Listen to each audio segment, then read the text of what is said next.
We'll take a moment of silence in lieu of a devotional.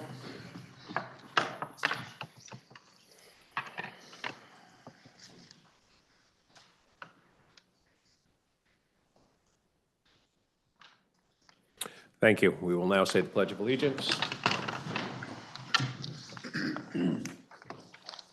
I pledge allegiance to the flag of the United States of America and to the republic for which it stands, one nation, under God, indivisible, with liberty and justice for all. Are there any announcements? Senator from Rutland.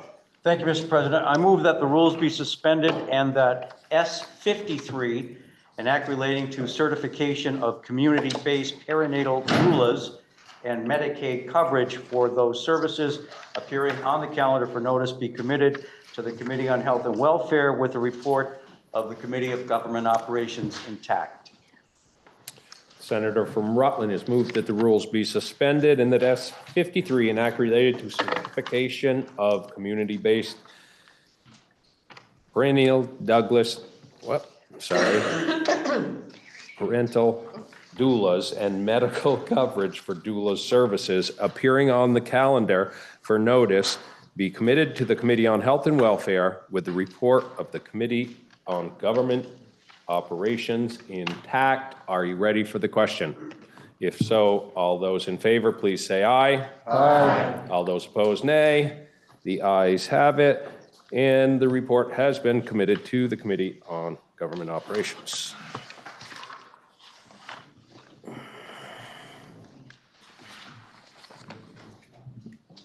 Senator from Rutland.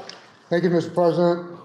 I move that the Committee on Natural Resources and Energy be relieved of S68, an act relating to repealing the Affordable Heat Act. And if I may have an excerpt from the Senator, I think we have to move on your motion. Thank you.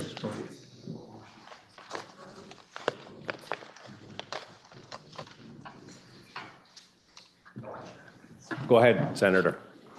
If I may, I'd like to just refer the chamber to the Senate Journal of Thursday, April 27th, 2023, and remembering that I was still a freshman senator at the time.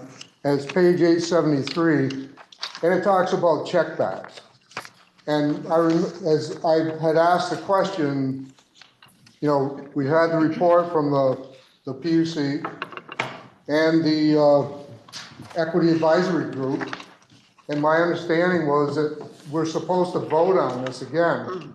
And the answer I was told why we hadn't done it was because we have to have a bill. S68 is that bill, and if we don't get that off the wall, and I was told it will not come off the wall, then we can't put this to bed. Thank you, Mr. President.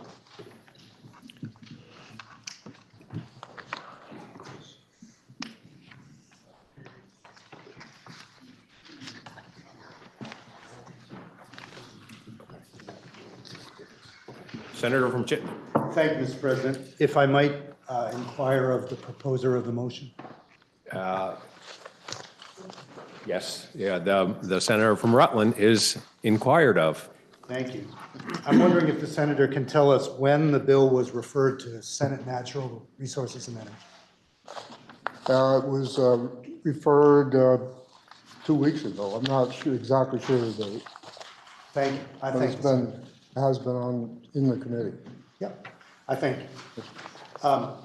Mr. President, that's an illuminating answer. So this bill was introduced. It went to committee under the normal process. I believe it's less than 2 weeks that it's been in that committee. But the minority party is now asking that we move the bill out of committee directly to the calendar for notice and that it come up for action tomorrow.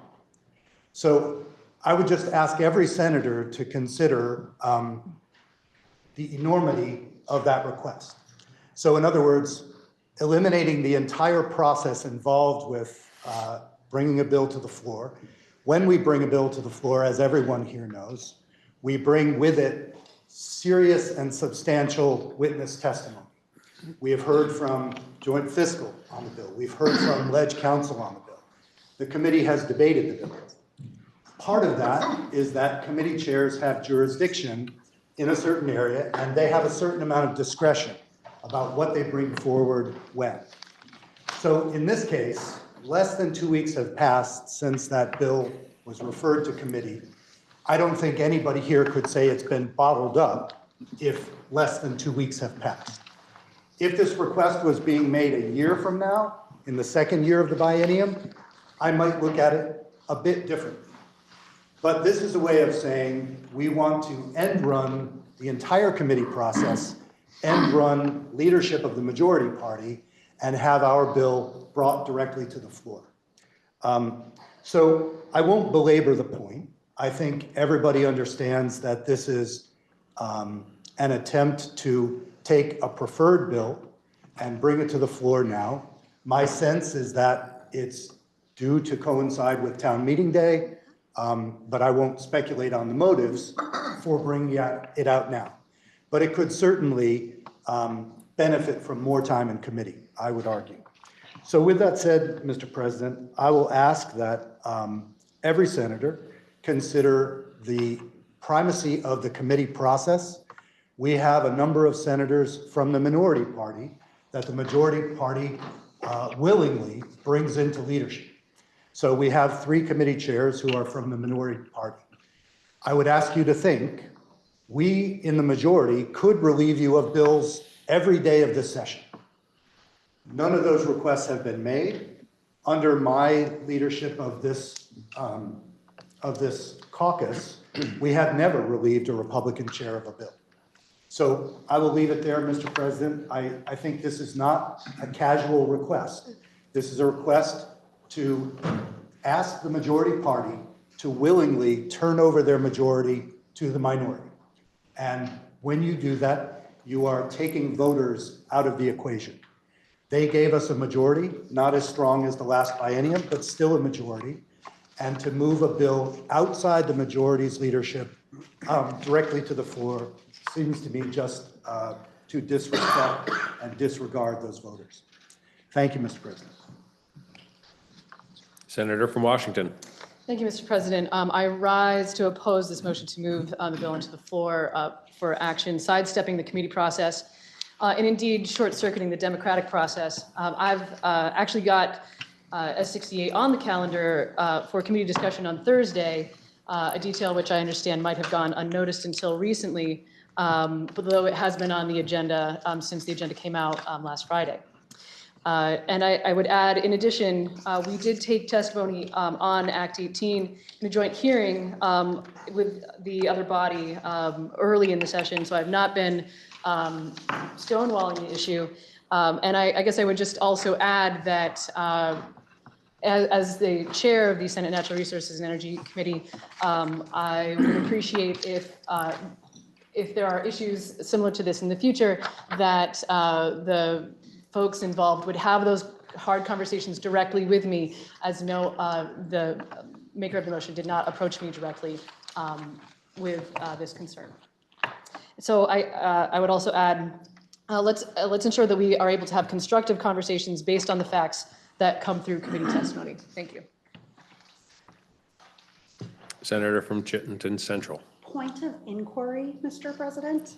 What rule is this motion occurring under?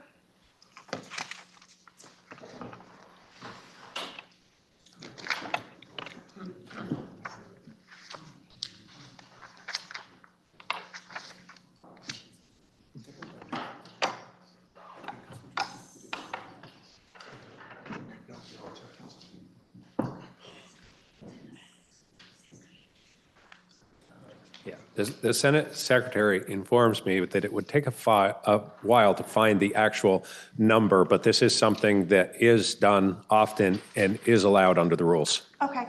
My understanding, and the reason I asked for the specific rule is because I was hoping to look at the language, but my understanding is that the bill, in order for this rule to take effect, the bill would have had to have been in committee for at least 15 days.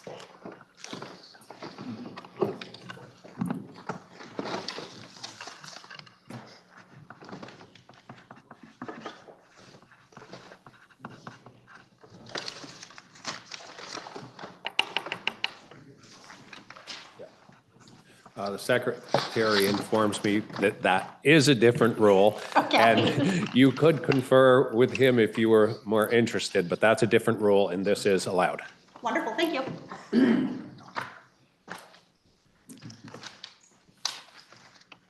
The senator from Rutland has moved that the Committee on Natural Resources and Energy be relieved of S-68, an act related to repealing the Affordable Heat Act, and it be brought up for immediate action. Senator from...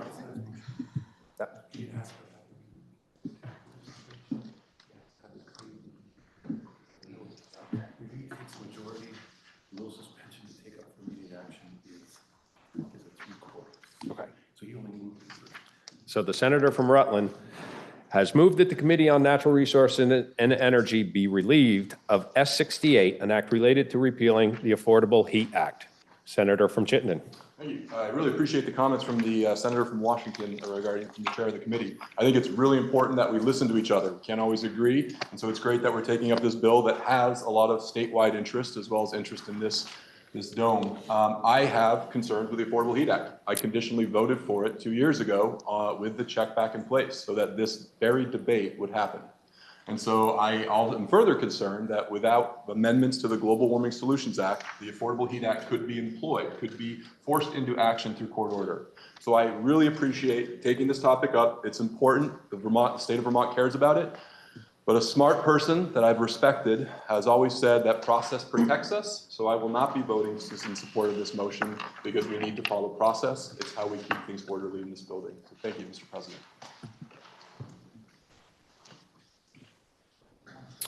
The question is, shall the Committee on Natural Resources and Energy be relieved? Senator from Caledonia. Thank you, Mr. President. I intend to vote for this motion. I think the voters are the most important part of the conversation here, and they've already been mentioned here today. We all told voters in the last election whether we supported the Affordable Heat Act or we opposed it, or whether we conditionally supported it or not. And we've been here almost 2 months. We've had testimony from the PUC. I think we all know where we're at, and it's time for us to let Vermonters know where we're at on this subject. So I do intend to vote yes for this motion. I do appreciate the chair of the Committee of Natural Resources and Energies taking this up later in the week, but I will be voting yes on this motion. Thank you. Senator from Chittenden. Thank you, Mr. President.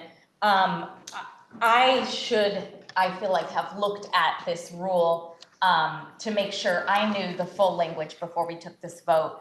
But as I understand it, whichever number it is and wherever it lies, there does need to be an onus to articulate the sense of urgency around why we would be taking this up now.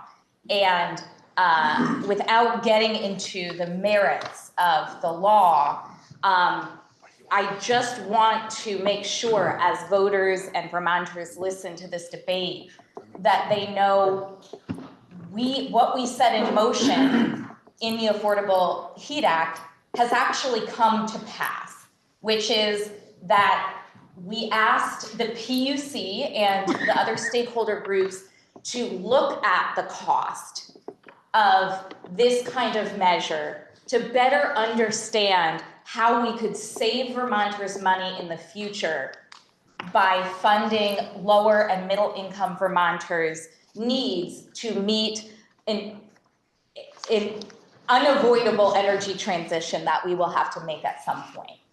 And they did that work.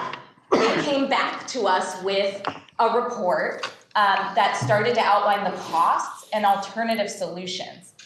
And in my mind, repealing something that gives us good information that we are using now to act this year and maybe change our direction ever so slightly under the direction of a committee that has a bipartisan spirit and in fact includes those who are making and supporting the motion, simply gives Vermonters less information on which to make smart decisions, and that we can discuss with them what the best path forward is to help us make what is likely an inevitable energy transition with finite resources.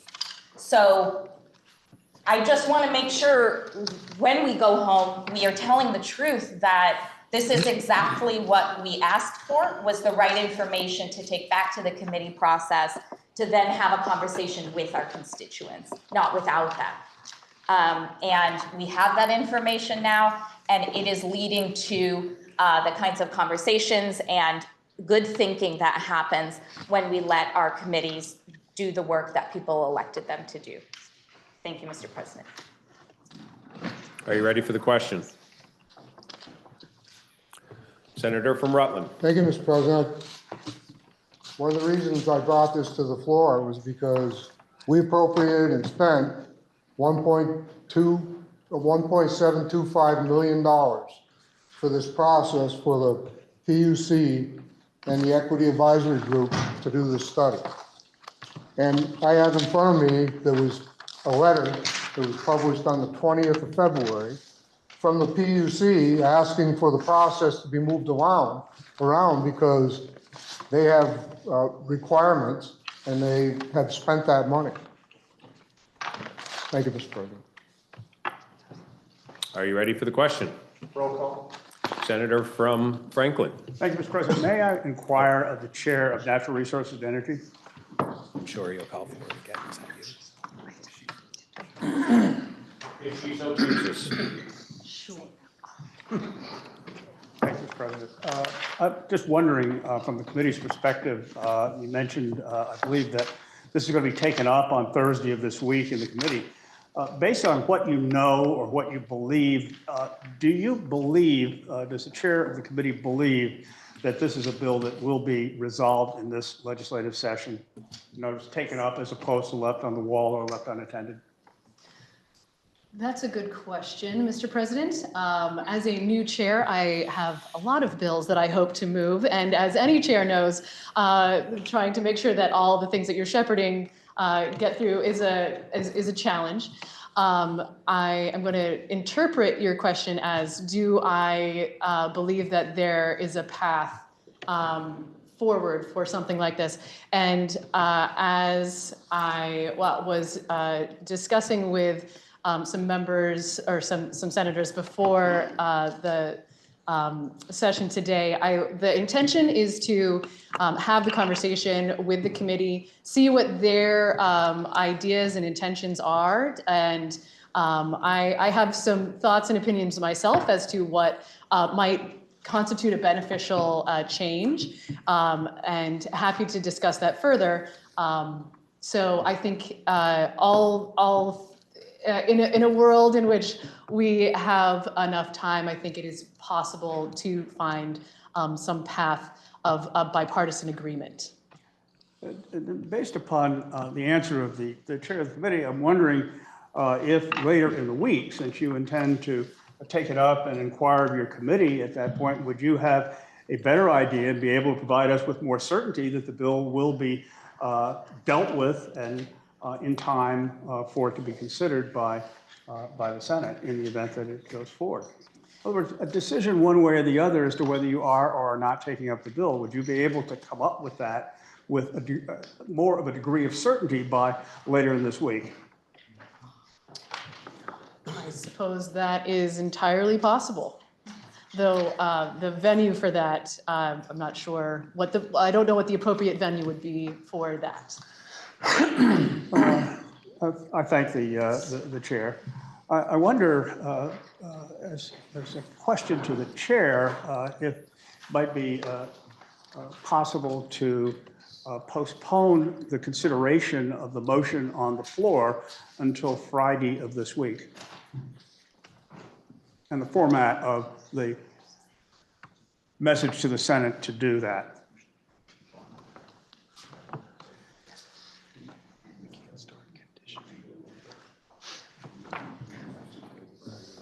Senator, that That motion is acceptable at this time if you wish to make it. Thank you, Mr. President. I would move that consideration of the measure on the floor right now be postponed until Friday of this week. Is that debate?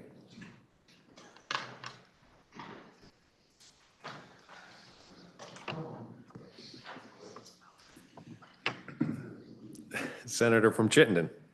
Point of information, I believe we have 2 motions on the floor now, and I'm wondering what the believe most this efficient motion- procedure would be to resolve. Yeah, I believe this motion takes precedent, and so if there's any debate, it is on this motion only. Thank you.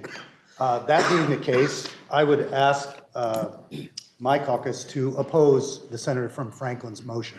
And my thinking there, not that it is in a bad spirit, but it begins a process of conditioning what will happen in committee on the minority party allowing discussion to go forward under certain conditions. So I take it in good faith, but I will be voting no on the Senator from Franklin's motion, and I would ask that others do as well. Senator from Franklin. Thank you, Mr. President. I appreciate the perspective of the President pro tem, but I don't want to couch this in partisan or a party line vote or a party line measure. This is a measure that the voters told us very loudly in the last election. And it's an issue that I hear almost every day from voters in one way or another, that they want us to do something and make a decision about what we've done here. Bringing this motion to the floor allows this measure to come up, to be debated, and at least to have an initial vote on prior to town meeting day, when we're all going to be talking about constituents who are going to be asking us, what are we doing about this? At least certainly in my district, they are. And many of our districts, of many of the people in the room are. And I think it's imperative that we actually do something about this. Now, we may vote to continue things the way they are. We may vote to make the changes in this proposed amendment. Either way, but people want us to do something and not continue to delay. We have the opportunity, if we deal with this on Friday, after the committee who has indicated they're taking it up this week, they're going to be considering it. They've done other work, which I think is great. I think I certainly appreciate them doing so. But I think that this will help us move this along so that we deal with the things that people are concerned about and we deal with them in a timely fashion. Thank you, Mr. President. Are you ready for the question? Senator from Windsor. Thank you, Mr. President. I join in support of the pro tem's point around voting no on the Senator from Franklin's motion to postpone the vote until another day. My understanding is that this motion can be called up at any time. It doesn't need to be something that is postponed to have the conversation again later, if that is the concern by the minority party. I also wanted to note that I received a note from the Sergeant at Arms where there were over 500 messages by phone yesterday in opposition of a bill H289, which is a climate change rollback bill on the House side. So in the same regard that we've heard from the Senator from Franklin, that their constituents are calling out to say that there needs to be work done on repealing the Affordable Heat Act or the Global Warming Solutions Act. I am also hearing, and we heard over 500 phone calls yesterday alone saying the exact opposite. So I'm happy to vote on either motion. I will be voting no, and I know my constituents strongly support that vote. Senator from Chittenden. Point of inquiry, Mr. President, and I love parliamentary debates. This is just kind of fun. But my question is, if, let's say, both of these motions were withdrawn, that doesn't preclude this motion from being made again at any time in the future. Exactly. Thank you, Mr. President. Are you ready for the question? Senator from Washington. Thank you, Mr. President. I just want to clear up a statement that I heard the Senator from Franklin make, and actually also the Senator from Rutland make, that we somehow need to decide one way or the other what we're going to do about the Act 18. The check-back provision was such that that decision has effectively already been made, and the default is that it is not, the clean heat standard portion is not moving forward. And if we take no action, that part that caused so much consternation is not going into effect. So I just want to make sure that, that it's clear that, that's what that means. If we did nothing, that part doesn't happen. Thank you. Senator from Caledonia. I appreciate the remarks of the chair, but I think we also need to remember that with all of that regulatory framework in place, and we are within one vote of making it happen. So not doing anything today just really delays that decision for a day or two or whenever. It could happen anytime. Senator from Washington. Thank you, Mr. President. I want to rise and speak against this motion. One, I want to just point out from the comments from the Senator for Caledonia that it's not one vote. We'd have to have vote in committee, a vote on the floor, it'd go to the House, they would have a committee, they would vote, would go to the governor to do anything to move the Affordable Heat Act forward. So it's not imminent. And I think it's important what the chair said is that by doing nothing, we are doing something. That was how the check back provision was established. We would have to actively go through the whole process, pass a bill in committee, pass it by the body, go to the other body. So it was an onerous process to put it into place. And it was very clear that if you didn't do anything, that was doing something by saying, we're not going to move forward based on the information we got back. So I think we are doing something by saying we got the information, the committee's going to look at it. Doesn't look like we're going to move forward based on the recommendations of the study, but I think that's important that the committee have that chance to go through that process. I think I also want to just highlight what the pro tem said. I have bills in other committees that I could say my constituents really want. And if we're going to start the process of me projecting, saying the majority of my voters or my idea of what the majority of Vermonters want gives me leverage to come to the floor and say, okay, I want this bill out of transportation. I want this bill out of government ops. I want this bill out of ag because my voters are demanding that we vote on it on the floor. I think it's a really, really dangerous precedent, and I really, I understand some of the, I think I understand some of the motivation behind it, and I can kind of understand that, but I think it's a very dangerous precedent that we don't want to establish. I would remind senators that we are debating the postponement of the bill. Are you ready for the question? The question is, shall the bill be S68 be postponed until Friday? I believe it's not, shall the bill be postponed? Shall action on, I'm not exactly sure what the question is, but shall action on relieving the Committee on Natural Resources and Energy of S68 be postponed until Friday? Are you ready for the question? If so, all those in favor, please say. Roll call has been requested, and the vote shall be taken by roll.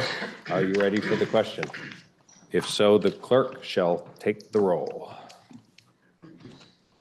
Secretary, sorry.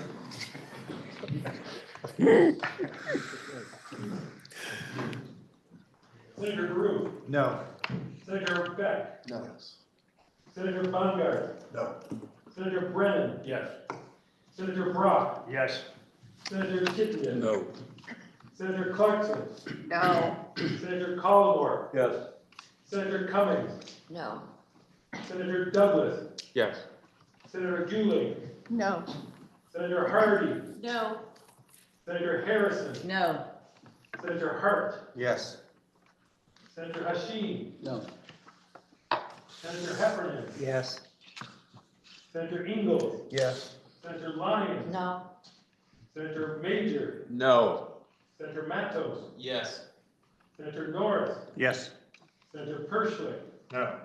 Senator Plunkett. No. Senator Ron Hinsdale. No. Senator Bohofsky. No. Senator Watson. No. Senator Weeks. Yes. Senator Westman. Yes. Senator White. No. Senator Williams. Yes.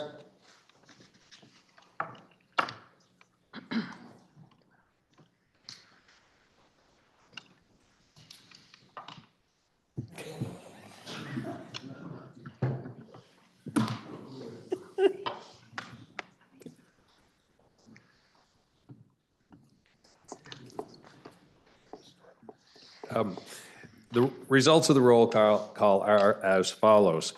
The yeas 12, the nays 18, and the motion has failed. And now we're back to the question. Shall the Committee on Natural Resources and Energy be relieved of S68? Are you ready for the question? I had made a roll call before. Okay. You already have the roll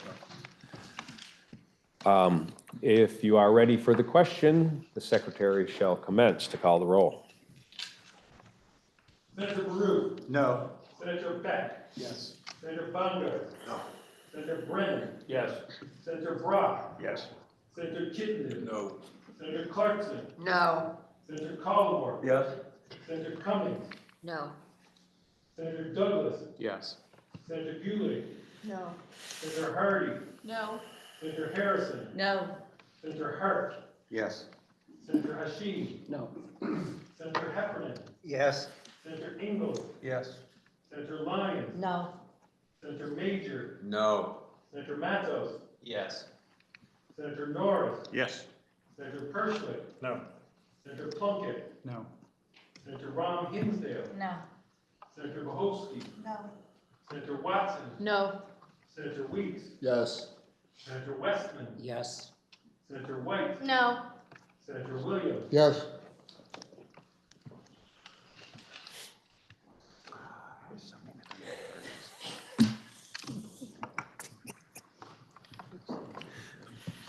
Please listen to the results of your vote. The ayes voting 13 and the nays voting 17. The nays have it and the motion has failed. We now have Senate bills for introduction.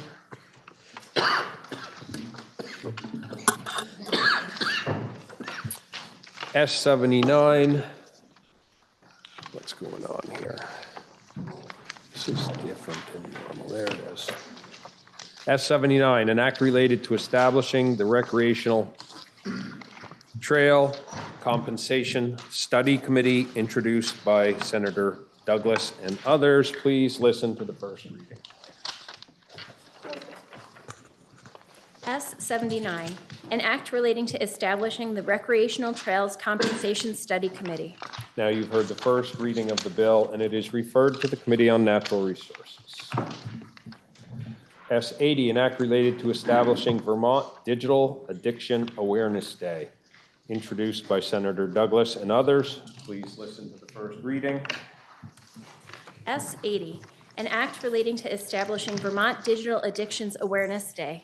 Now you've heard the first reading of the bill, and it is referred to the Committee on Government Operations.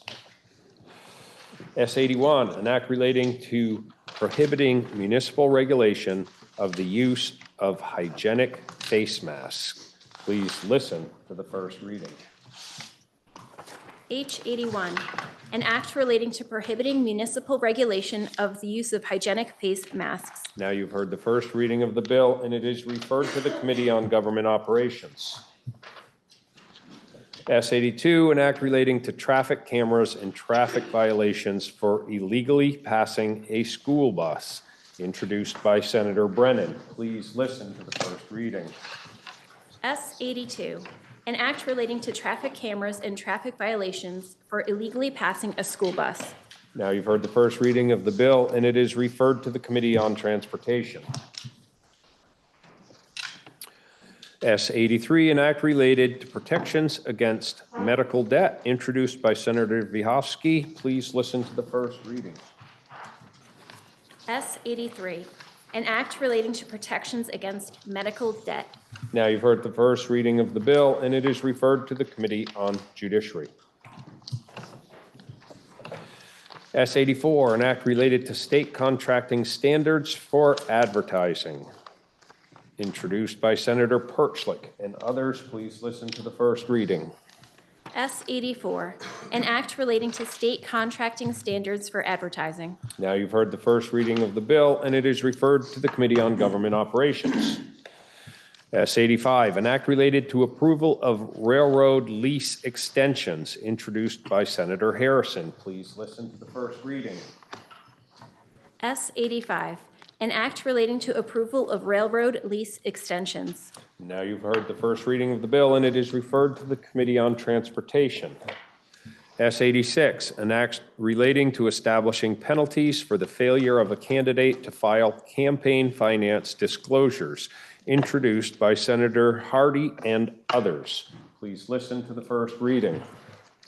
S86, an act relating to establishing penalties for the failure of a candidate to file campaign finance disclosures. Now you have heard the first reading of the bill, and it is referred to the Committee on Government Operations. S87, an act relating to extradition procedures, introduced by Senator Hashim. Please listen to the first reading. S87, an act relating to extradition procedures. Now you've heard the first reading of the bill, and it's referred to the Committee on Judiciary. S88, an act related to creating an enhanced growth incentive for employee-owned businesses, introduced by Senator Harrison, and others. Please listen to the first reading. S88, an act relating to creating an enhanced growth incentive for employee-owned businesses. Now you've heard the first reading of the bill, and it is referred to the Committee on Economic Development. S89, an act related to expanding survivor benefits, introduced by Senator Vyhovsky. Please listen to the first reading. S89, an act relating to expanding survivor benefits. Now you've heard the first reading of the bill, and it is referred to the Committee on Government Operations. We now have a House bill for introduction. H13, an act related to Medicaid payment rates for home and community-based service providers, having passed the House on February 18th, 2025. Please listen to the first reading. H13, an act relating to Medicaid payment rates for home and community-based service providers. Now you've heard the first reading of the bill, and it is referred to the Committee on Health and Welfare. H44, an act relating to miscellaneous amendments to the laws governing impaired drivers. It passed the House on February 11th, 2025. Please listen to the first reading. H44, an act relating to miscellaneous amendments to the laws governing impaired driving. Now you've heard the first reading of the bill, and it is referred to the Committee on Judiciary. We now have H98, an act related to confirmatory adoptions, passed the House on February 20th of 2025. Please listen to the first reading. H98, an act relating to confirmatory adoptions. 98. Now you've heard the first reading of the bill, and it is referred to the Committee on Judiciary. H154, an act relating to designating November as Vermont Month of the Veteran, introduced, having passed February 19th, 2025. Please listen to the first reading. H154, an act relating to designating November as the Vermont Month of the Veteran.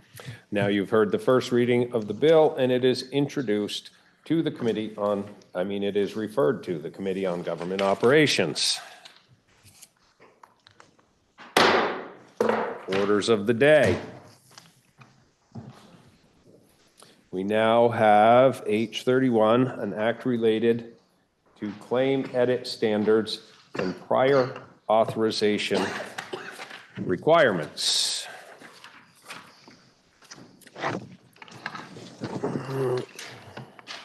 Okay, House, that's the second reading. I need that.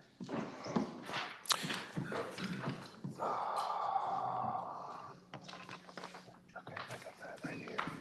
Shall the bill pass? No, that's not the right one. Okay. Are there any amendments before third reading? Seeing none, please listen to the third reading of the bill. H31, an act relating to claim edit standards and prior authorization requirements.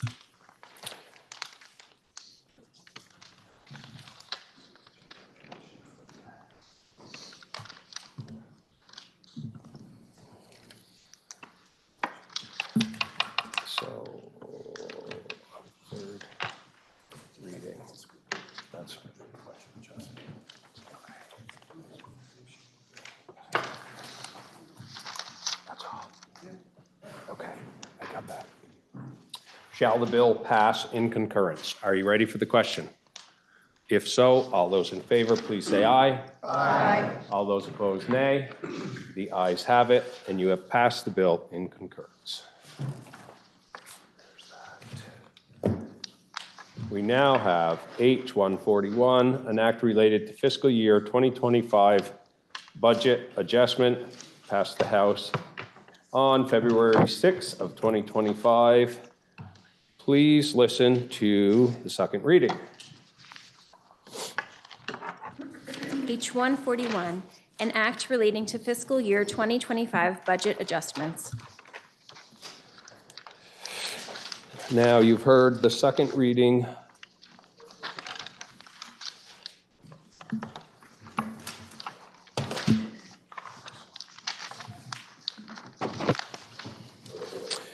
We have on the calendar for action H-141, which passed the House and was referred to the Committee on Appropriations, which reports it has considered the bill and recommends that the Senate propose to the House that the bill be amended as it appears in the addendum from February 19th of today, and that such proposal of amendment, the bill ought to pass.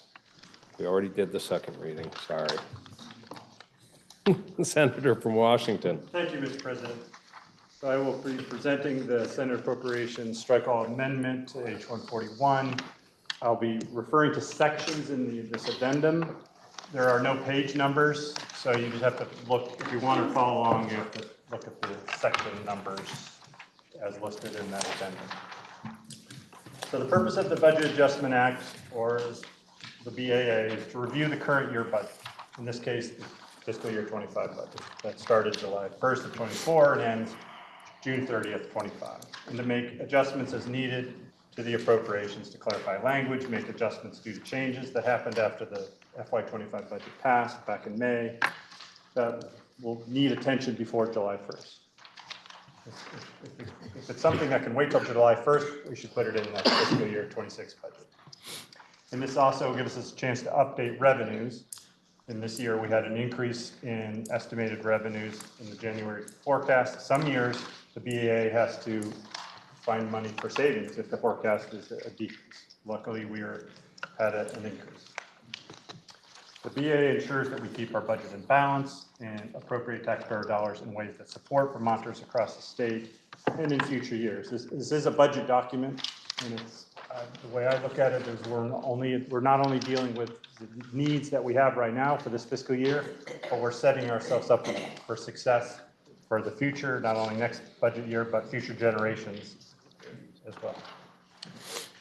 So the BA is not used for new programs or big policy changes, although this sometimes happens in the context of new information or circumstances.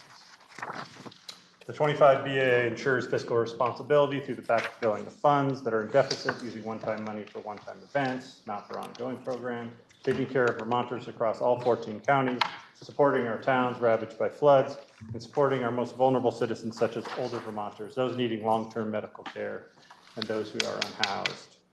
We have agreed with the vast majority of the governor's proposed FY25 budget adjustment. The dollar difference in the full appropriation is less than 1%. There really is just two items that we'll talk about where there's a difference. The House added $14 million and the Senate added $2.1 million, different from the governor's recommendation. The additional spending came from reverted funds, not needed in the treasurer's office, and we're only suggesting these changes to assist in aiding our priorities and meeting our pressing needs that we have before July 1st of 2025. We have found common ground on the ways to spend the money we have here available. And I think it's an important sign of our collaboration, and then this bill leaves $137 million for FY26. Both the legislature and the governor agree that we need these funds in next year's budget, which I see as an important step in working on an FY26 budget in collaboration with the governor and the House in the weeks to come. A number of the governor's recommended changes have to do with housekeeping, such as transferring positions or grants or from one department or to another, or cleaning up or clarifying language.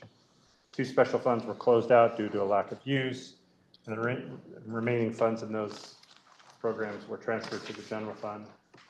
There's a lot of these little cleanup languages. I won't go through all of them. I will just kind of highlight the sections that I think are noteworthy. There is a lot of truing up of various accounts and programs.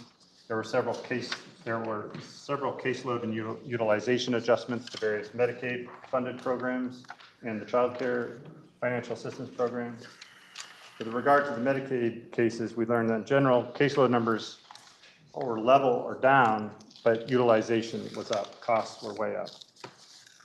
So here are some of the changes in the addendum, in the Senate's recommendation.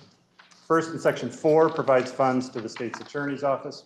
We updated the cost of court-ordered mental health evaluations and significantly decreased the internal service costs from the Agency of Digital Services for a net decrease of $191,000. In section 11 through 34, those are the sections in the addendum where it's just a bunch of numbers kind of near the front, these kind of things. This includes the sections 11 through 34 are important just because these are large numbers. These include healthcare and human services. The biggest change is what we call the global commitment, which is related to Medicaid. Total global commitment appropriation increased by $125 million just in this fiscal year. 47.7 of that from the general fund and 77 from federal fund. These changes are primarily found in the Department of Vermont Health Access and the Department of Disabilities, Aging, and Independence, also known as DAIL. Also included in the DAIL budget is $24.5 million for a nursing home Medicaid bed day adjustment, which was, we underestimated the number of bed days by 78,000, which I first thought was a mistake. 78 bed days, but if you do the math, we used 213 additional beds at $315 a day. This required this $24.5 million of extra spending for these beds. Beds were down during COVID, and this is like, we're seeing an increase in the use of these nursing home beds now. $21 million is also given for extraordinary fiscal relief for nursing homes who are struggling financially and are in danger of closing without this help. This keeps those beds open for those that need them in nursing homes. These appropriations are both part of the Medicaid increase. In addition, the administration asked us to put $10 million into DVA for provider stabilization grants for a variety of healthcare organizations, including our FQHCs, our Federal Qualified Health Plans, or health centers. The stabilization grants can also be used for residential treatment facilities and other substance use facilities, residential mental health providers, and others. We added some language in the Senate. The House had put language in there about how these stabilization grants would be applied for and given out. We added language in there about a report back. So we learned kind of what this stabilization money, how it was used and how it kept these facilities open, providing this needed care. This appropriation will be found later on in section 51 in the one-time appropriation section and the language in section 84. The governor recommended $4 million for this, but then asked the House to increase it to $10 million due to the need that was evident. So the $6 million might show as a difference what the governor's BA recommend, but it was also on the recommendation of the administration. So on to section 24. This is about the development division of the Department of Children and Families. In this section, there are two changes with child care funding. There's a $13 million reduction in CCFAP of the Child Care Family Assistance Program due to lower caseload and utilization of child care vouchers. This was arrived at by a joint consensus expense review that included members of the administration and our joint fiscal office. The uptake hasn't been as high as was budgeted for, and even assuming a higher uptake by families, it was felt that we could reduce it on a one-time basis for the rest of fiscal year 25.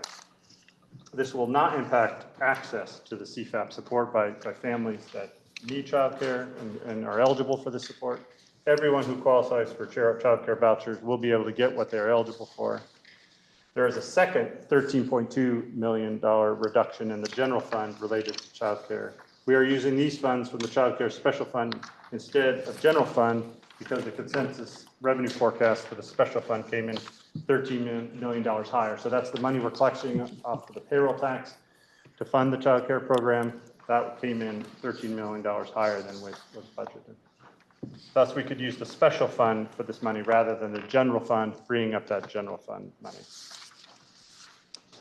In section 37, this is regarding the Vermont Veterans Home in Bennington. This is a total VA request of an increase of $9.8 million, of which 6.9 is general fund and 5.9 million of the total is for traveling nurses. So there's 170 beds at the Vermont Veterans Home. In addition, there's a Medicaid settlement reimbursement of over 4.2 million for 2023 as the settlement runs 2 years behind. In section 51, in the one-time money, we can see a $10 million for the provider stabilization that I talked about. In addition, there's an $11 million appropriation for the Brattleboro Retreat alternative payment method. Basically, the state has an agreement with Brattleboro Retreat to take patients, and we pay them a flat fee, and if we use more, then we have to pay for those extra beds and treatment that we use. So that was an extra $11 million for this fiscal year. The state has an agreement.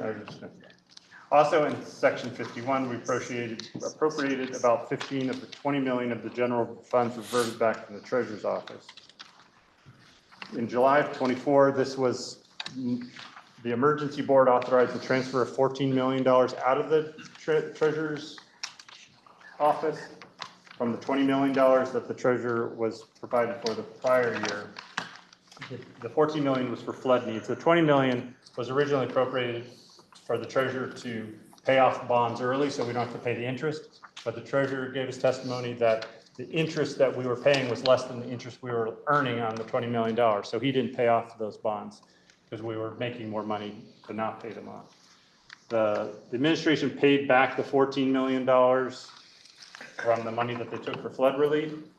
And that's the money that the House used for some of their changes, their increased expenditures, appropriations.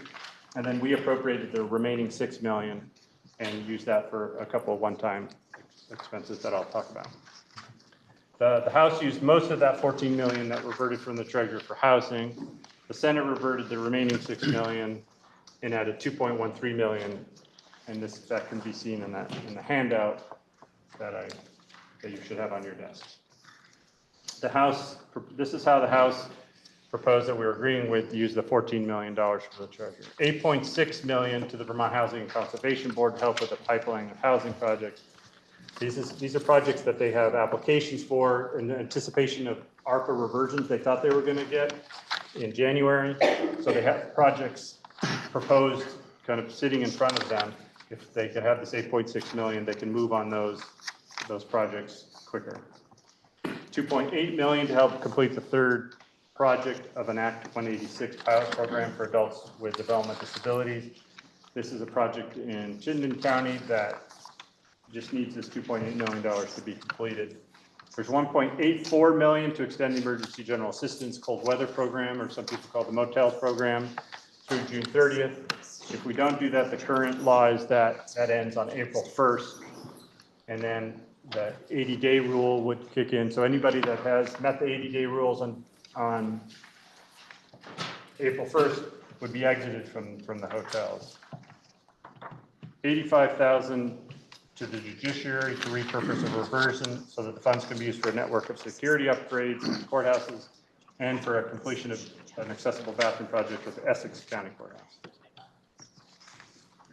Your Senate committee added to the BA $1.8 million for local economic damage grants to municipalities that suffered damage to public infrastructure from the 2024 summer and fall flood. So there was two FEMA declarations that these will deal with, both the one on July 10th, and then there was a later one in 24 that was more Caledonia County. So those towns are included. I have a list of the towns and the dollar amounts, but it's a moving figure as towns figure out how much money damage is. the formula will change. And so it's not a set list, but if folks want to see the list, I can get it to them, or I have it on my desk here.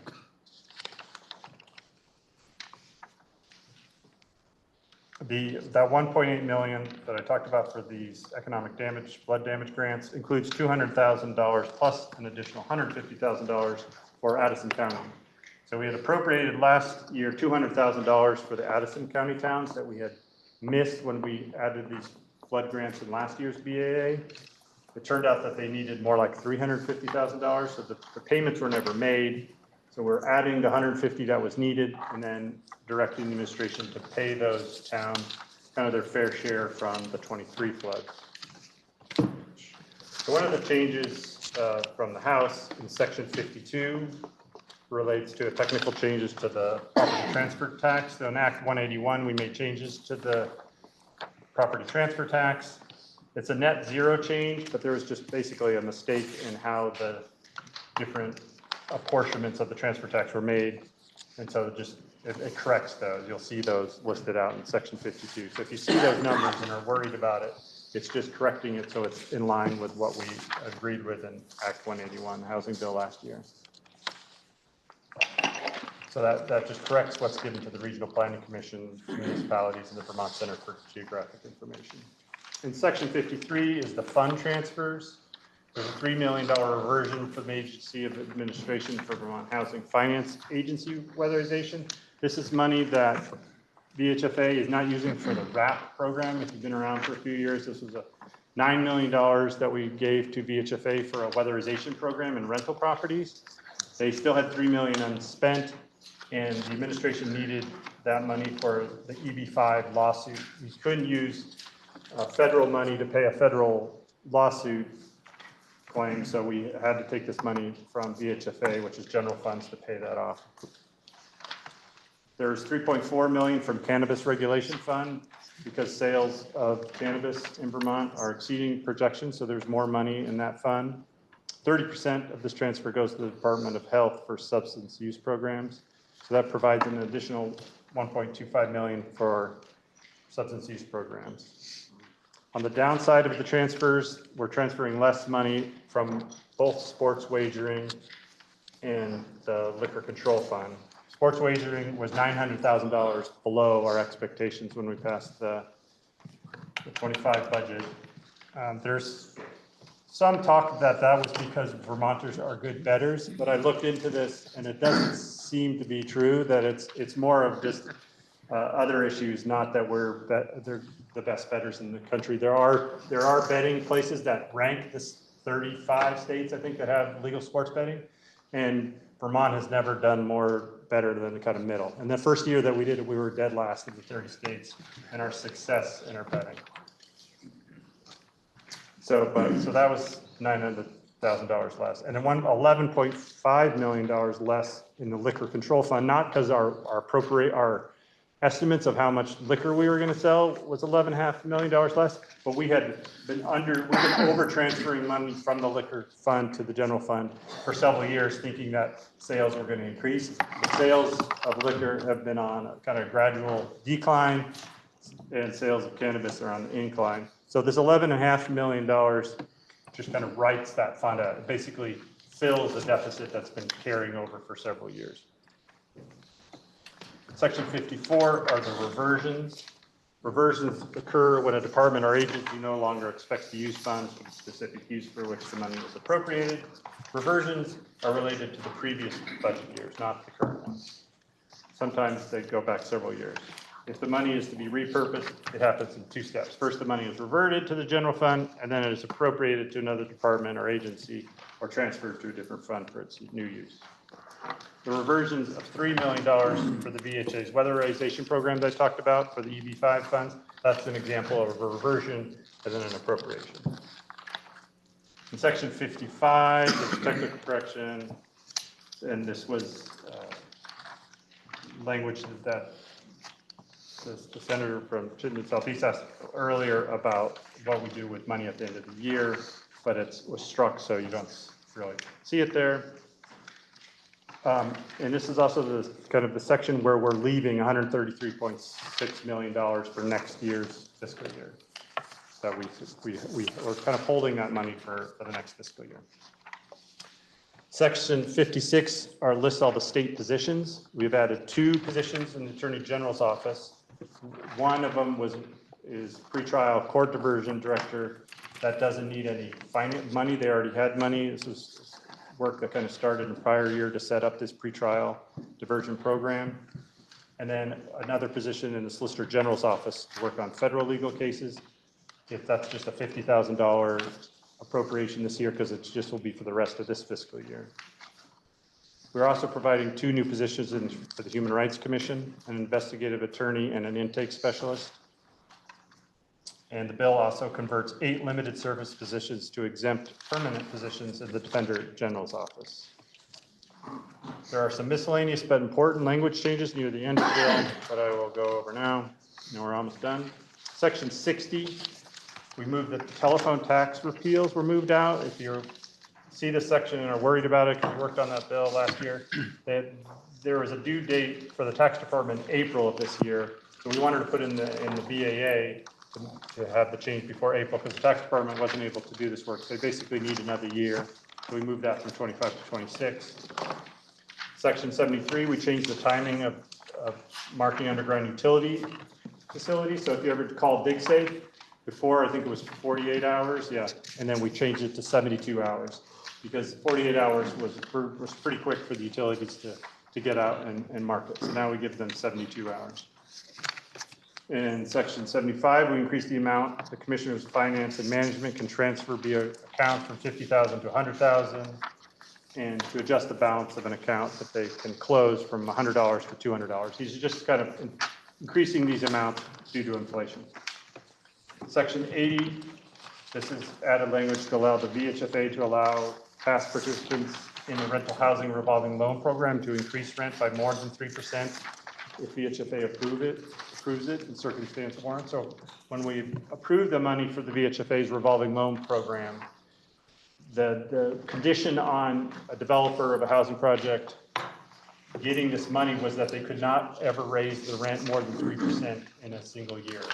But they found cases where it was necessary for the circumstances to raise it more than 3%. Instead of trying to figure out what the percent should be, we gave VHFA the authority to allow the owners, the landlords, to raise it if it's warranted.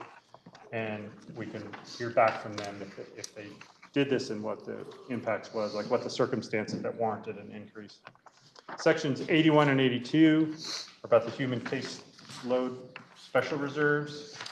And with the creation of the child care, which we talked about before, the contribution special fund, because child care is now an entitlement program, we are authorizing the use of this caseload reserve for the CCFAP program should the needs arise. There is also intent language for potential future reserve fund within the child care special fund for the purpose of revenue stabilization, because this is a new program. As utilization goes up and down, as the payroll tax goes up and down, a reserve might be a good idea in the future. Section 84, we have language requiring providers who wish to apply for that $10 million in stabilization grants to demonstrate the need and to have a sustainability plan. Section 83 is about high school completion program. We just corrected the language so that there's some folks that finished their GED, high school diploma program through adult ed, but couldn't get the degree. And so we fixed that so they can get their degree and use that to get better jobs. Section 85 requires Department of Children and Family to fully utilize the state's allocation of SNAP so that families will continue to get food benefits. These are all federal funds, and they disappear on October 1st. So we wanted to be sure that they are used. So we would give them that full authority. Section 89 has language for the general assistance emergency housing to extend the program within the same rules through June 30th. So you'll see in that section 89, it strikes out April 1st and puts in June 30th. The adverse weather rules, so it takes off the 80-day cap and the room cap. When we're not in adverse weather, there's 80 days that you can stay in the motels, and there's a room cap of 1,100 rooms. Under adverse weather, those go away. So we're extending those through June 30th. Section 90 is something that the Senate committee added. It's not in the House bill. This holds towns harmless for lost education funds for any 2024 flood-related abatements that they make to property values. The final two sections are the usual carry-forward language that we have every year and the effective dates. We heard from 63 witnesses, which I have listed here if you want to come over and look at them. I assume you, or if you want me to read them out. And I just want to say we could not have done this work without the expertise and incredible support of the joint fiscal staff, which seems like they're all here, so I don't know who's guarding the fort back at the Pink Lady. But it's been great to work with, and the whole committee is very grateful for their support, so thank you very much. This budget adjustment bill does many positive things for Vermonters of all ages across the state. We are taking care of our own fiscal house by also taking care of people, organizations, and our flood-damaged municipalities by also saving money for next year's budget. The BEA will support Vermonters such as students who need a diploma to get a job, or elders in nursing homes, or that are getting care from providers that need stabilization. And importantly, it helps those over 1,400 families that are in need of housing. And this includes 466 children. So we looked at the updated information from the Department of Children and Families, and there's 466 children right now in the motel program. If their family had reached the 80 days on April 1st, those children would be kicked out of the hotels. So I want to emphasize again that we in the House found common ground with the governor. We agree with the governor on the priorities. I think the two small items that we disagreed with them are small but are important priorities for the Senate. The vote in our committee was 4-3-0, and I hope you will support the committee and the bill by voting yes. Thank you, Mr. President. Are you ready for the question?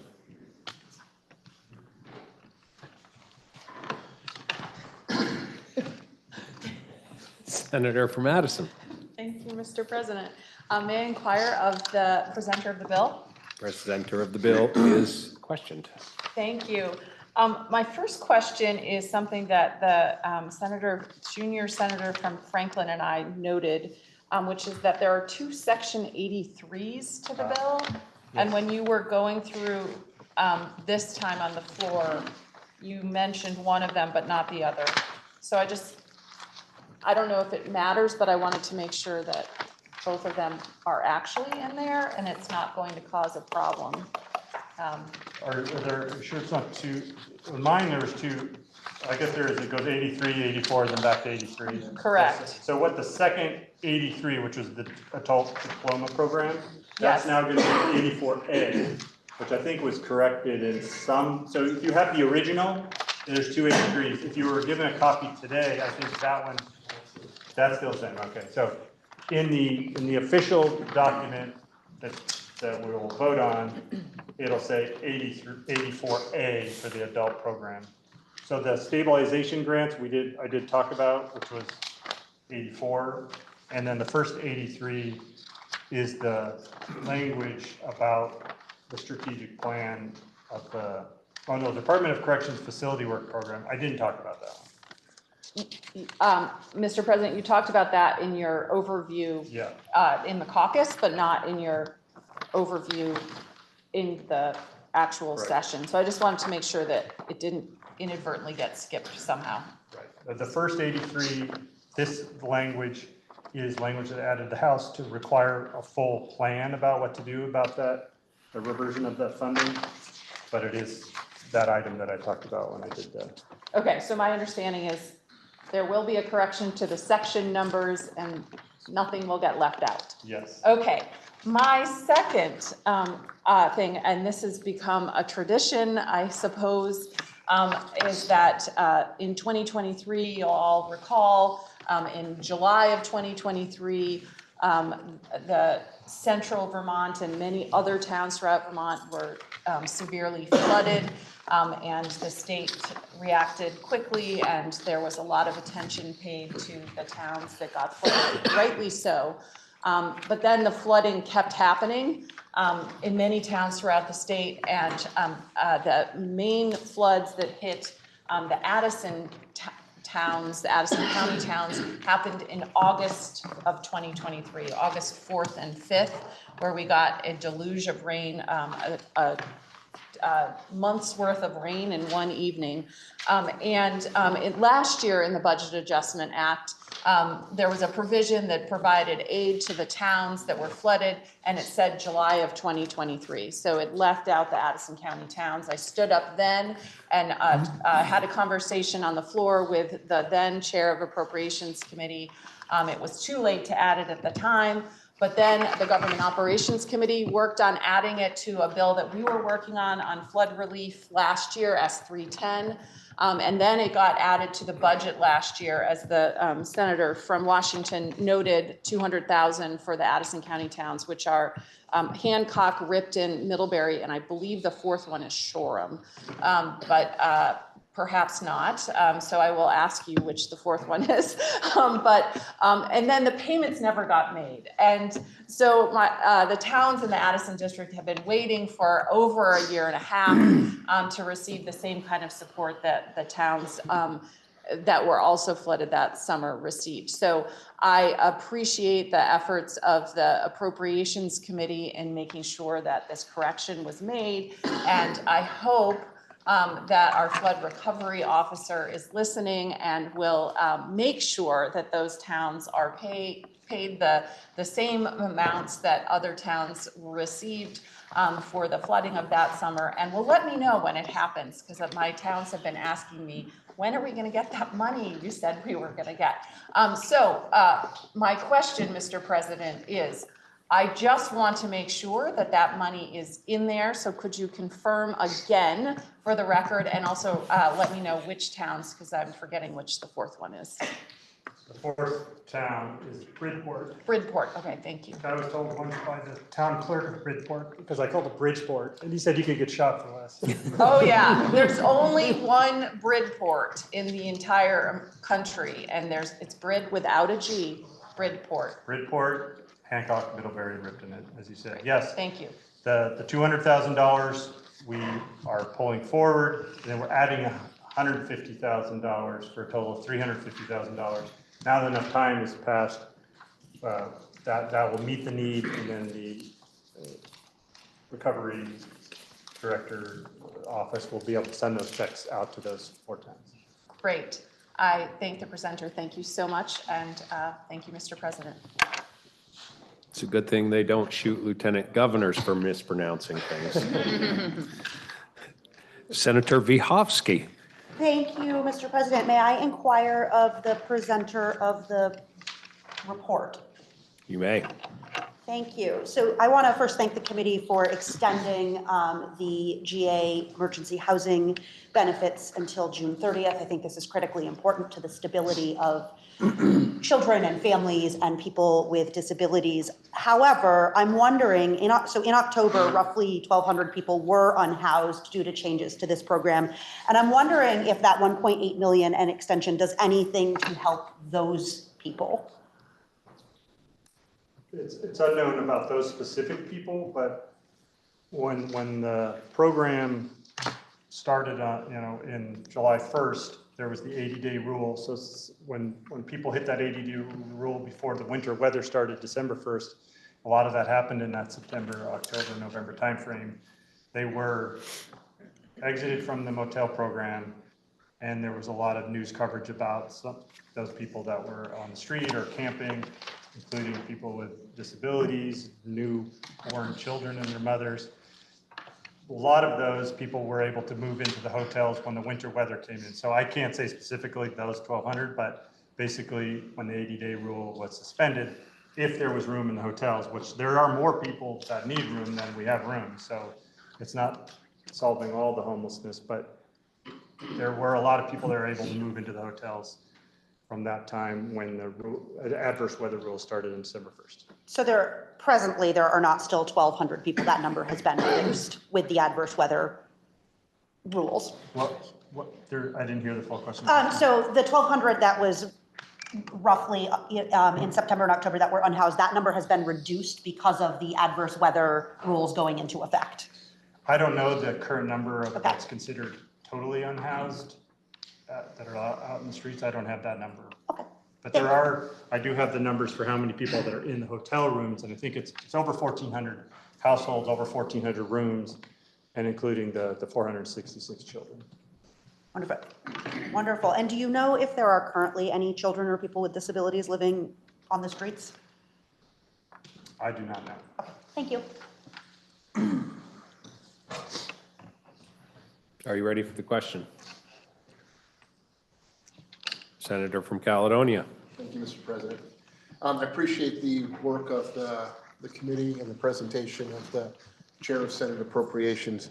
I'm not going to be able to support this bill. The two differences that the chair pointed to are too significant for me to spend more money on a program that has, I'll be kind, has underperformed, and to spend a huge chunk of change to a board that is already fully funded for FY25, and that the governor recommends 100% funding in FY26.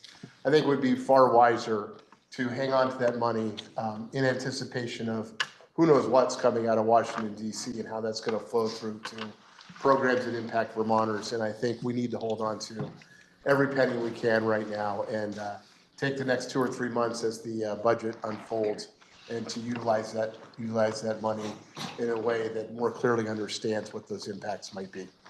I'll be voting no, and I ask that when the vote is taken, that it be taken by roll. Senator from Caledonia has asked that when the vote is taken, it be taken by roll. Are you ready for the question? Senator from Chittenden. Thank you, Mr. President. A great deal has and will be made of what we call our GA benefit, our General Assistance Housing Benefit. And as you know, during the pandemic, folks were placed into motels and hotels. It was an emergency opportunity to help people who were homeless or without a permanent place to live. And now we are trying to wind that program down. I think there's significant agreement that we would like to find permanent homes for folks rather than have them be placed in motels or in temporary shelters. And that is exactly what we're seeing with the very intense work on housing and investment in housing, whether it's through VHCB or others. And so the $8.6 million in VHCB will go towards some affordable housing development.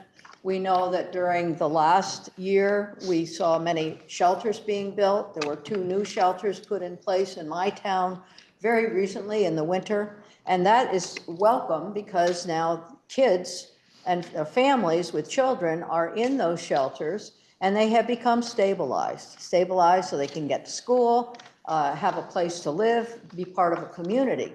And I think that's one of the real critical things that we're seeing in extending the timeline to June 30th. If we don't extend that timeline for coverage, then on April 1st, those kids will be moved out. Many of the families who are there will have met their limit and will be leaving, and where will they go? So this is a significant proposal that we have. It's only $1.8 million. Look at the whole BAA. What is the BAA?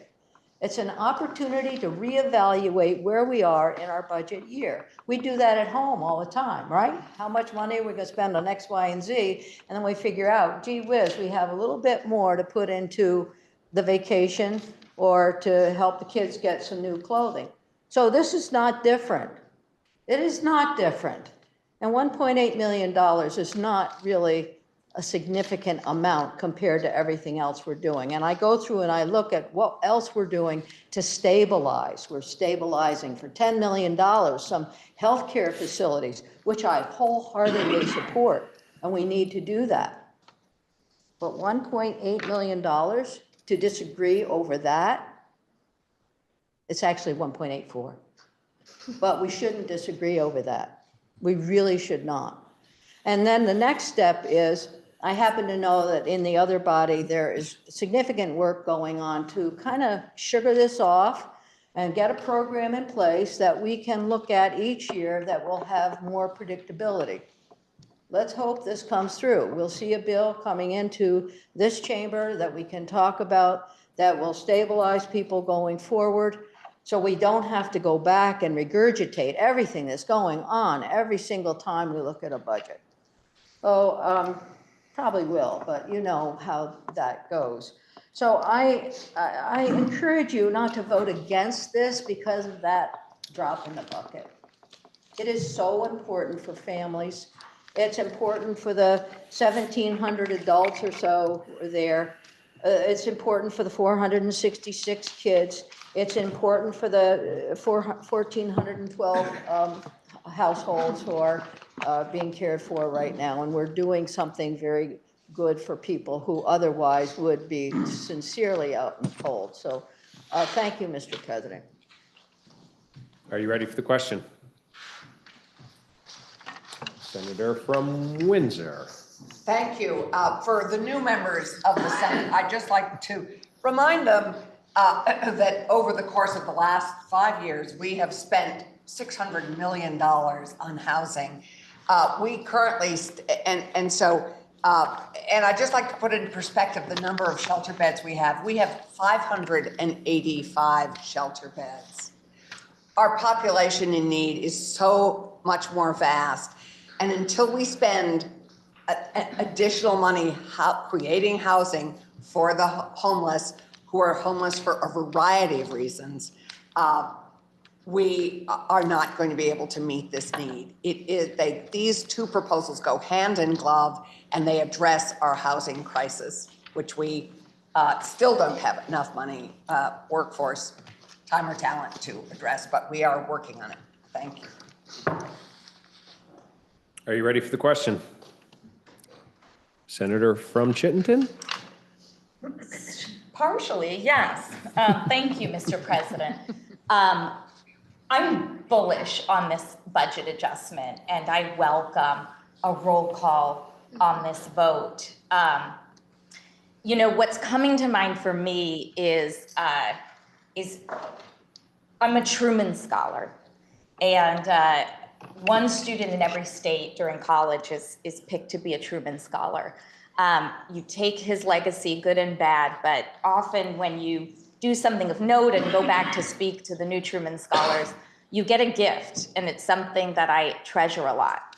And it's the same sign, a replica of the same sign that President Truman had on his desk, which is "The buck stops here." And I think I might loan it to the chair of appropriations, the senator from Washington, who sits at the head of the table, because he and those who contributed to the good work of this Budget Adjustment Act truly took responsibility for crises on many, many different fronts, and in an incredibly fiscally responsible way, added just a couple million more dollars that are the best investment we can make to save future dollars in costs that will be passed on to every other system in the state. We are facing that from the federal level, and I think all of us, in recent comments, have talked about how expensive and painful that is for us to have funding called into question by the federal government. And even having this exchange and talking about this date that we would exit 1,400 households, including 466 children, creates uncertainty that's extremely expensive for many other institutions that rely on the state to craft a responsible budget. And I'd like to just mention a few of those costs in relationship to the fixed $80 a night that we spend on the General Assistance Motel Program. We heard about a lot of children who will be unhoused. We are talking about a lot of unfunded mandates to our schools who don't have the ability to pass the buck somewhere else when a child comes in who doesn't have a house, who didn't have the opportunity to do laundry at home, who didn't have a meal when they got to school. We know those costs are ballooning to above and beyond $60 million more a year for our schools than they have spent in the past. pre-pandemic on emotional support and social services. We also know that a lot of people come under scrutiny by our DCF system if they lose access to their housing. This can be one of the most devastating experiences a parent might have, which is to know that they can't provide shelter for their kids, and that DCF might consider that neglect as parenting and take their child away. And it costs more per night to put a child in foster care than it does to house a family together and not disrupt their lives. Now we get to some hard numbers, and I'm going to ask people to do what my colleague from Windsor County asked people to do last week, which is do the math. What we see with hospitalization rates is that they increase by multiples when we have these major unsheltering events. It costs our hospital system, which we all pay for, $1,300 a night for an ER visit. $80, $1,300. Do the math. For those who even the governor has said he doesn't want on the streets, who often commit property crimes out of desperation or may have co-occurring illnesses and end up creating law enforcement interactions and may ultimately end up in corrections and are called repeat offenders. That is $260 a night for them to stay in a bed in corrections. Do the math.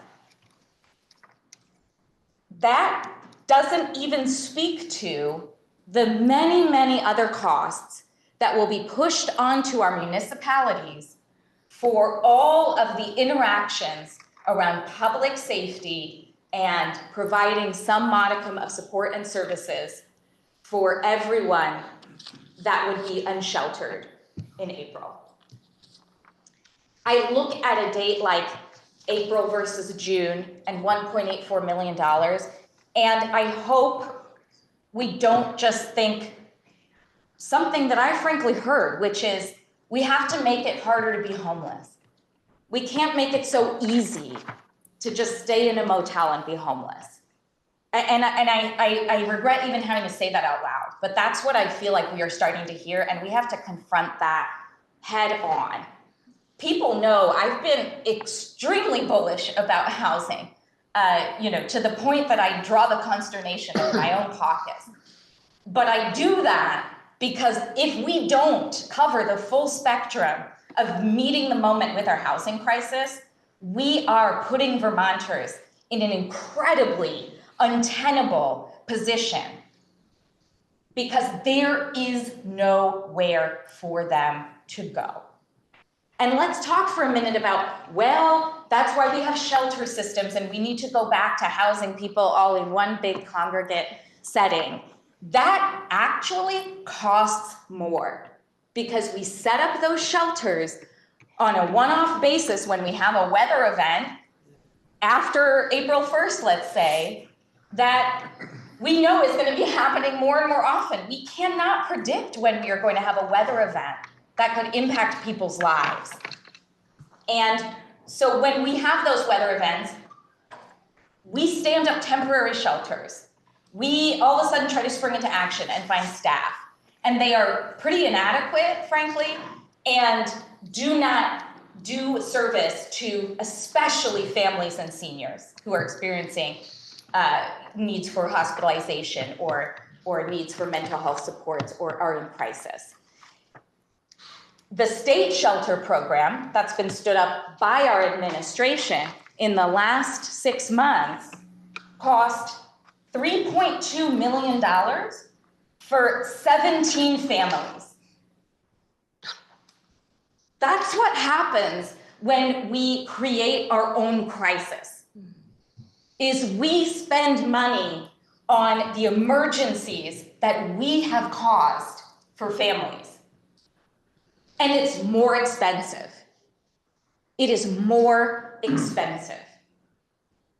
In fact, pre-COVID, I think my colleague in my own district, my colleague, senior colleague from Chittenden Southeast, would say that we all pay for those ER visits, and our healthcare costs have been rising exponentially because of pharmaceuticals and ER visits. Pre-COVID, an ER visit cost a taxpayer each year $35,000. And if you adjust that for inflation, that is now a cost to taxpayers each year of the extra ER visits we have in the state, $45,592. It's honestly, I think anyone who's touched healthcare knows this, it's not a lot of people, but it's a lot of money because we don't have the right place for them to go. And I'd like to touch on, the administration saying people don't want to leave the motels, they don't want to go to long-term care facilities, they don't want to go somewhere where they would be better taken care of. Well, first of all, those are more expensive, but they are probably the right place for someone to be. But that is a cruel and unusual statement to make. It does not meet the reality that right now in New England, by far, we have the highest percentage of low-income, extremely cost-burdened renters. 74% of our low-income Vermonters are paying far more than they can afford, over 50% of their income for the housing that they probably feel extremely lucky to have, because the number of rental units that would be considered affordable to that population in the entire state is 30. 30 units of rental housing that meet their needs. So when we hear that people are desperate to get into a motel room and we don't have enough beds and they're sleeping in their car and they're camping in the woods, that's a very real situation for people. So if we are not going to be serious about the full spectrum of housing solutions that it will take to meet the moment of this housing crisis and save Vermonters, then I take umbrage with the statement that insulting this program only a little bit is being kind. It's not being kind. It's not even being fiscally responsible. So I really want us on the record on this vote, because $1.84 million is going to look like the smartest amount of money we ever spent in April, and we will be pushing millions and millions of dollars of costs onto all of the other systems that are already strained and buckling under the weight of this crisis. And that is unkind and irresponsible. Thank you, Mr. President. Are you ready for the question? Senator from Chittenden. Thank you, Mr. President. I had planned to refer to the GA program. I will refrain because my colleagues from Chittenden Southeast have been eloquent and have covered those bases. So I thank them. I do want to make just a couple of final comments. One about the CCFAP program. I know there was a little bit of consternation that the governor was moving money out of the special fund. I just want to reassure people that there is no intention going forward to allow that to happen again or to have it become a regular event. That money was deeded for childcare and it will be used for childcare going forward. The other thing is I want to thank Treasurer Mike Pieciak. Mike Pieciak had possession of $20 million that we appropriated. He realized that we had extraordinary needs. He wasn't going to be able to use that money. And so now it will go to flooding victims and to our housing crisis. And that is in large part through his efforts. So thank you again to the treasurer. I also want to thank senators in the chamber. This has been a long morning and everyone has performed, I think, at an exemplary level. We have been civil, we have disagreed in certain ways, but we have used the process to everyone's advantage, including all of our constituents. So thank you for your seriousness and for your friendliness. And with that, Mr. President, I will be voting yes on this bill, and I will urge everyone to do the same. Are you ready for the question? If so, Secretary, call the roll.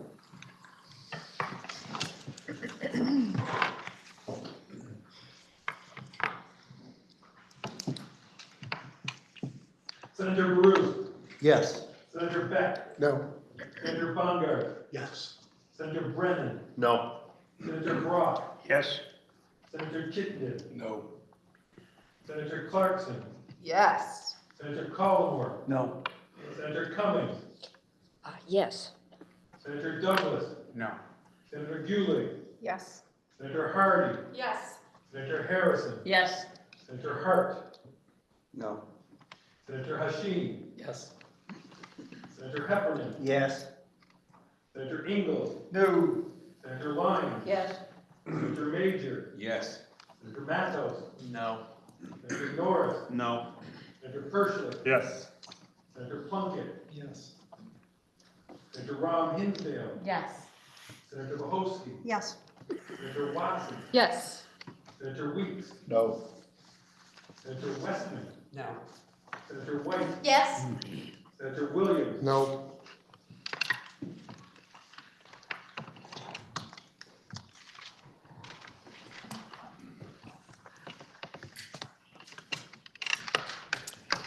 The ayes are 18, the nays are 12. And you have amended the recommendation of proposal of amendment of the Committee on Appropriations. The next question is, shall the Senate propose to the House to, no?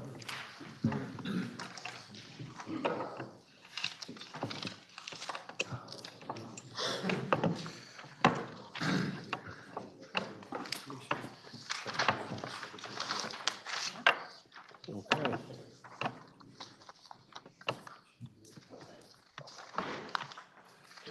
So the question is, shall the bill be read a third time?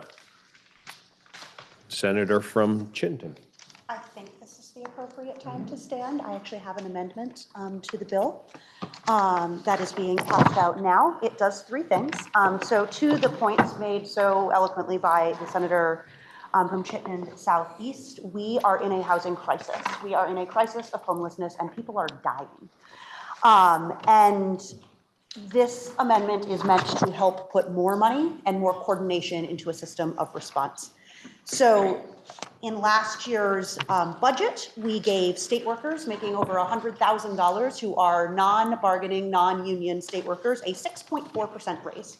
This amendment would revert back to their salary prior to that raise. In that same budget, we projected a 5.2% raise to those very same workers making over $100,000 who are not members of the union. And this amendment would not give them that raise. It would hold their pay at the rate of pay for fiscal year 2024. That will free up nearly $7 million. I know some folks have said that's not a lot of money, but we're currently arguing over $1.8 million. And the base appropriation for the General Emergency Housing Assistance Program prior to COVID was around $7 million. It's been much larger of late because we now have the distinction of having the fourth highest rate of homelessness in the country, with over 3,000 people who are unhoused. So this money that this amendment frees up is directed to the General Emergency Housing Assistance Program and to converting unoccupied state buildings into shelter options quickly for people who are experiencing homelessness. The cost to municipalities of managing the rapid unhousing that happened in September and October has been astronomical. I have heard, and I don't have the verification of this number, but I have heard from people in Burlington city government that it has cost nearly $6 million to the city of Burlington to respond to what is going on right now.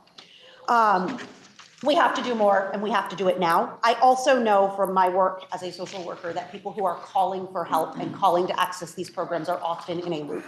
They call 211. 211 tells them to call CVOEO. CVOEO tells them to call Howard Center, who tells them to call 211. Meanwhile, they get to spend another night on the streets. So this amendment also directs the Secretary of the Agency of the Administration to take a position from the position pool to be a limited service exempt position to coordinate the services statewide. Because I know another thing that happens from working in the schools is sometimes a solution can't be found nearby, and all of a sudden we're shipping a kid to Middlebury who previously was going to school in Burlington. And so the coordination across the systems could be better.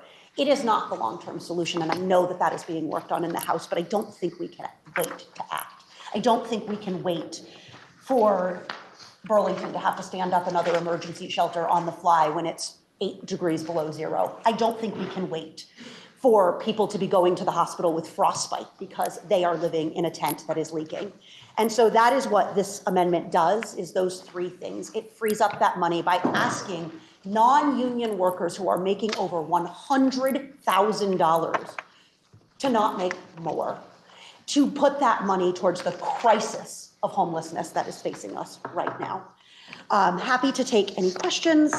Again, I recognize that the part of the reason that position is a limited service position is because it does need to be more fleshed out to be a permanent position, but we do need to act now. And so that is this amendment. Thank you.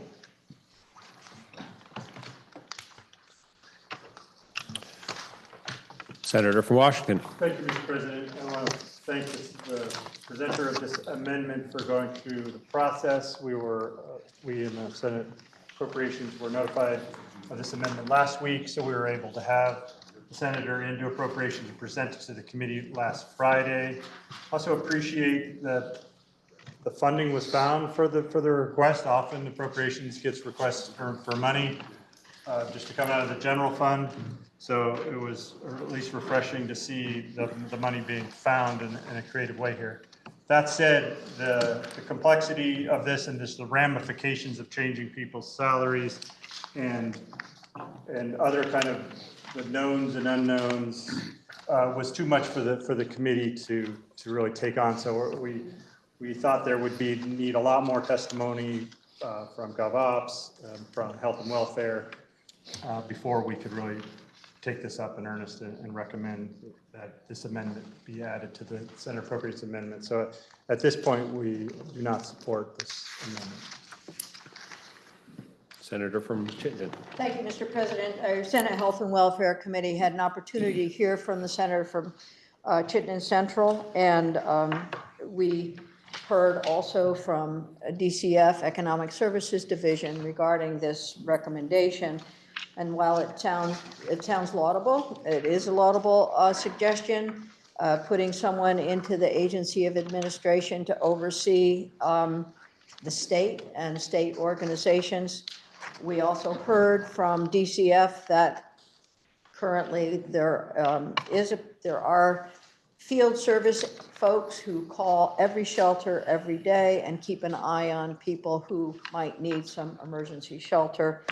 And we also, consistent with what I might have indicated earlier, there is work going on to have a more, whether it's a benefit program or a program or a benefit, there is work going on to rectify the situation. So the Senate Committee on Health and Welfare voted, we did a straw vote and do not support this proposal at this time.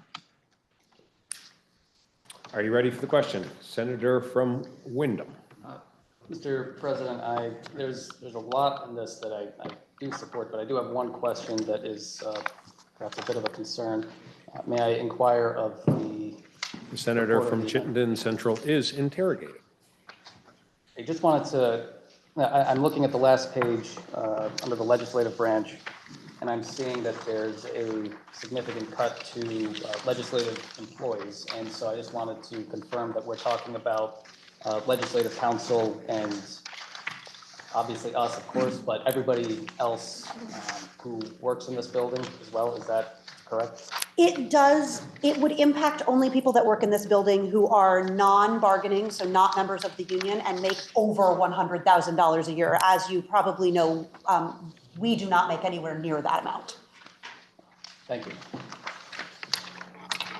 Are you ready for the question? Senator from Chittenden Central. Thank you, Mr. President. I will also second my colleague from Chittenden Southeast's appreciation of the senator going through the process. That's something that is going to be increasingly important in our work. we're looking toward third reading of the budget adjustment. If people do have amendments, third reading is one of the times when that happens. So my hope is that between today and tomorrow, if people have amendments, they will take them to the chairs of the Committee of Jurisdiction. With that said, I can't support this. The idea of changing salaries in an amendment on the floor, on the fly, flies in the face of everything that I have to deal with in my job.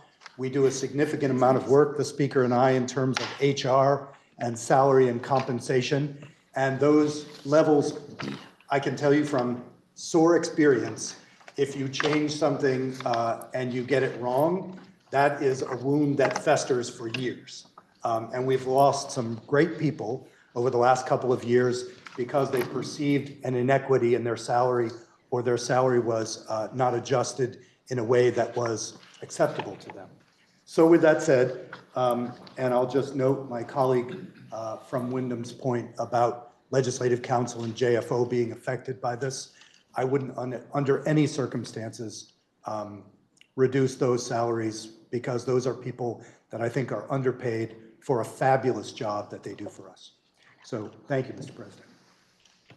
Are you ready for the question?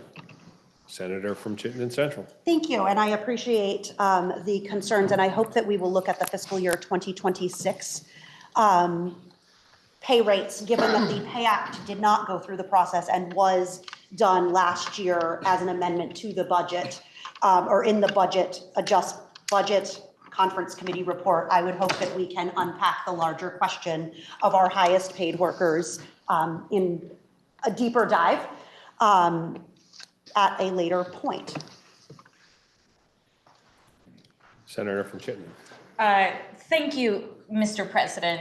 I really feel like I rise as the leader of the majority caucus to make a couple of points that I think are very important to make before we take this vote and before this discussion ends. Because I think they are based on harrowing concerns I would have about basic, fundamental labor law and economic principles. Number one, a raise is different than a cost of living adjustment. And we have had hard-fought conversations in this building over decades about the importance of putting a cost of living adjustment that is somewhat sacred into our formulaic processes, because otherwise things get extremely political with the fundamental realities of people meeting their basic needs. And two, Mr. President, I, in economic development particularly, have spent a long time saying that we have to acknowledge the reality of what $100,000 buys you now in the state. From metrics that span our own joint fiscal office to multiple national publications that use census data, to pay your bills on time in Vermont, to maybe eat out once in a while, and to maybe get a vacation in with your family, which is pretty much the definition of what people consider middle class, costs between $120,000 to $140,000 of income in every county in the state of Vermont. That is a very high cost of living. And Vermonters asked us to look at that with science backing how we bring those costs down, whether it's supporting childcare investments, whether it's supporting housing investments. We're trying to bring the cost of living down for Vermonters. But the idea of saying that people who do work day in and day out and go that extra mile as civil servants in state government are somehow the people we should be looking to scrape out another pound of flesh if they make over $100,000, I think does not support my principles as a Democrat. And in my view, that starts to get us down a dangerous road of pitting middle-class folks and our extremely impoverished folks who are in crisis against each other, when I just hope that's not what we do and that's not what we look at going forward. Thank you, Mr. President. Are you ready for the question? Senator from Franklin. Thank you, Mr. President. For those of you who know me in the Senate for many, many years, I hate to spend money. I hate to spend money. And I look at this, though, and I look at the salary levels of key people who perform important roles in state government. And I compare those salaries to what I know exists in the private sector. These folks are almost all underpaid. They may get salaries that we consider high in relation to average salaries in the state, but we don't want average leaders. We want best leaders. And we won't even get the best leaders at the salary levels that we pay, because they're considerably lower than salary levels in most states, or in many states that are not too far from us. I support the concept behind this bill and the work that went into it, and the need for us to try to save money. I'd much rather try to save money by hiring fewer people, but not sacrificing the better people.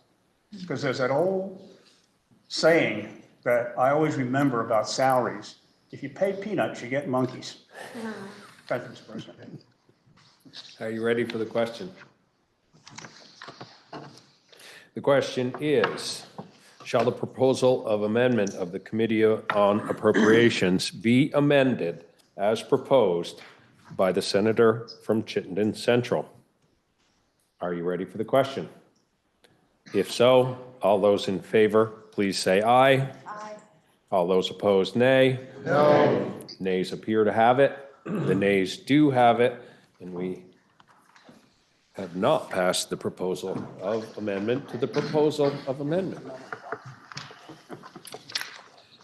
Where are we now, John?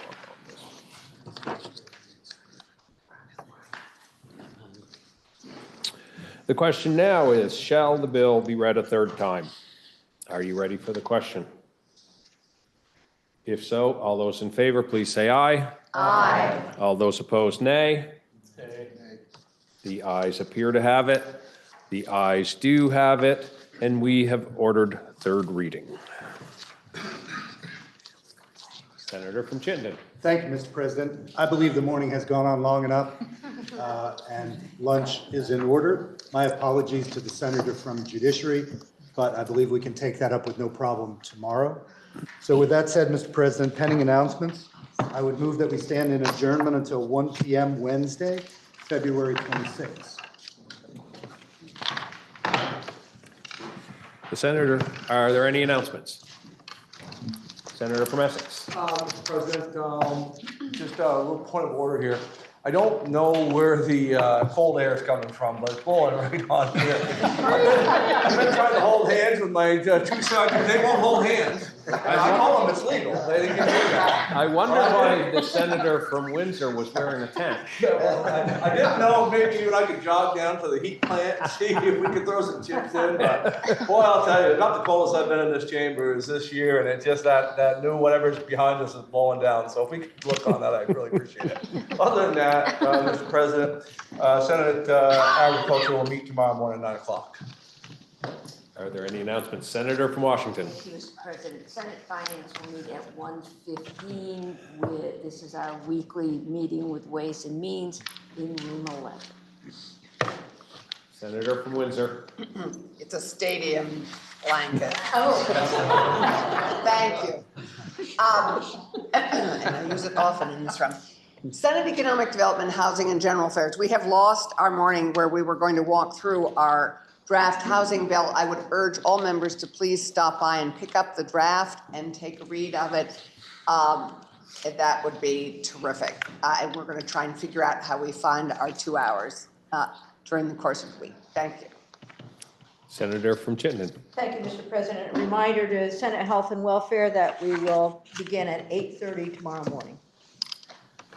Senator from Bennington. Mr. President, the Education Committee will meet at 1:15 in room 10 for joint hearing. Senator from Rutland. Thank you, Mr. President. Government operations will meet at 1:30. Are there any other announcements? Senator from Chittenden. Mr. President, given that we had a caucus this morning and it probably could be an email, the Democratic caucus will not be meeting at lunch, and look out for an email. Are there any further announcements? Seeing none, the senator from Chittenden has moved that we stand in adjournment until 1 o'clock on Wednesday, the 26th. Are you ready for the question?